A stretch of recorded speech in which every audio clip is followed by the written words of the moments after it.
जी हमारे साथ सेनेटर कामरान मुर्तज़ा साहब मौजूद हैं। इनसे जानेंगे, एक तो सर इमरान खान का बड़ा हाइप चल रहा है कि साइफ़र केस में उनको मज़ीद गिरफ़्तार कर लिया गया है। आप देखते हैं ये ऑफिशियल सीक्रेट एक्ट है जो मंजूर किया गया था, और पीपल्स पार्टी कहती है कि है ये तो मंजूर ही नहीं हुआ था क्योंकि सदर के साइन नहीं थे। ये जो कानून है आने वाली बाकी सियासी जमातों के लिए भी मुश्किल का बायस बन सकता है, और आप इसको सपोर्ट करते हैं सर? जी, मैंने उस वक्त जिस वक्त ये आया था असम्बली में सेनेट के फ्लोर पे, तो मैंने उस वक्त सख्ती से इसको अपोज़ किया था। और इसको और बहुत सारे दीगर कवानीन को जो कुछ वो किया जा रहा था आखिरी दिनों में, सख्ती के साथ इसको अपोज़ किया था। और ये भी कहा था कि ये कल आप जो आगे दो रो में बैठे हुए लोग हैं, ये कल आपके गले पड़ेगा। हम तो वैसे ही जो है ना कॉन्स्टिट्यूशन का सब्जेक्ट है ना किसी कानून का सब्जेक्ट है। तो जो कुछ किया जा रहा है वो अनफॉर्चुनेट।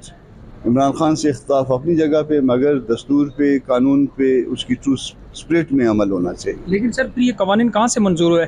आप मुश्तरका मफादात कौंसिल का जब इजलास था, हाँ। तो जो हल्का बंदियों का मामला हुआ उसमें इत्तेहादी जमातें सारी शामिल थी और मुस्लिम लीग नून भी थी, यानी पीडीएम की जमातें सारी। और अब कह रहे हैं कि वो इंतखाबात लेट नहीं होने चाहिए, और उसकी मंजूरी भी खुद दी गई। आपने शायद उसकी कंपोजिशन नहीं देखी। आप उसकी मुखालफत कर रहे थे क्योंकि सेनेट में मैं हाँ, आपने उसकी कंपोजिशन नहीं देखी है। सेनेट में तो मैंने मुखालफत की थी।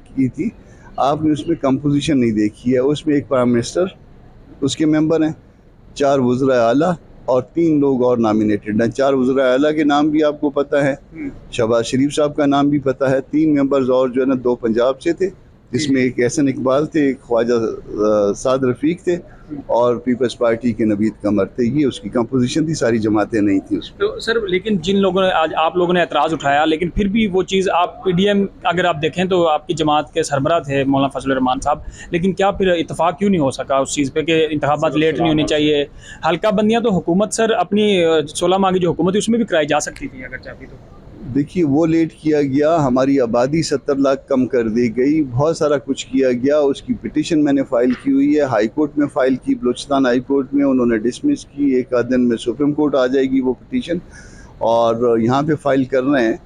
तो हम अपनी जदोजहद कर रहे हैं, हमारी जमात भी अपनी जदोजहद कर रही है। मगर ये फिर अब 11 पार्टियों की हुकूमत थी, तो हमको जो 2.5 वजारतें थी, हमारे से 2.5 वजारतों का हिसाब लो ना। आखिरी सवाल सर, कि बिजली के बिलों में जमीयत उलमा इस्लाम ने एहतजाज की कॉल दी, लेकिन सोशल मीडिया पर सवालात उठाए गए कि मौलाना फजल रहमान साहब महंगाई मार्च लेके आए थे, फिर पीडीएम की इत्तेहादी जमातों की हुकूमत रही, और अब वही हुकूमत बिजली के बिलों के खिलाफ एहतजाज कर रही है। देखिए, हम अपनी जिम्मेदारी भी कबूल कर रहे हैं, मगर इसके साथ रीजंस भी मौजूद हैं। एक आदमी अगर उसने कमिटमेंट किए हैं बैनुल अक़वामी अदारों के साथ कि इन चीज़ों की कीमत इतनी कर देंगे, और उसके उल्टा रिवर्स लगा दे, फिर आने वाली हुकूमत को मुसीबत डाल दे, तो फिर क्या होगा? उसको मुसीबत पड़ जाएगी ना। मगर बहरहाल इसमें हमारे पास इस बात का कोई जवाब नहीं है कि आवाम को महंगाई का सामना है, इस आवाम को बिजली के बड़े बिलों का सामना है, गैस के बिलों का सामना है। इसमें हमारे कसूर को जो है ना वो 2.5% कर रहे हैं। अगर आईनी मुद्दत में आईनी हुकूमत नहीं आती, तो अगर 90 दिन में इंतखाबात नहीं होते, आप मुखालफत करेंगे, एहतजाज करेंगे? जी बिल्कुल, मुखालफत की भी है इलेक्शन कमीशन के साथ। मैं उस दिन वीडियो लिंक पे मौजूद था, बड़ी सख्ती से मैंने मुखालफत की है।